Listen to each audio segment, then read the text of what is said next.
তো hello guys, রোজকার মতো আজও হাঁটতে বেরিয়েছি। গুড মর্নিং সবাইকে।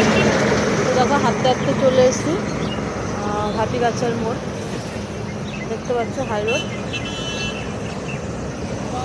আজকে কিন্তু গরমটা অনেকটাই কম আছে, কারণ কালকে বৃষ্টি হয়েছে যেহেতু। আজকের ওয়েদারটা একটু ভালো লাগবে। তো দেখো এই দেখো হাই রোড। কী বলো তো বন্ধুরা, এতদিন গরম থাকার পরে একটু বৃষ্টি হওয়াতে কিন্তু গাছপালাগুলো একটু যেন প্রাণ খুঁজে পেলো। তো দেখো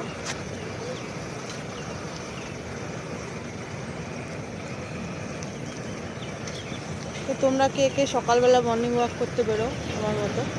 তোমাদের দাদাভাই আর আমি বেরিয়েছিলাম। তোমাদের দাদাভাই চা খাচ্ছে। তো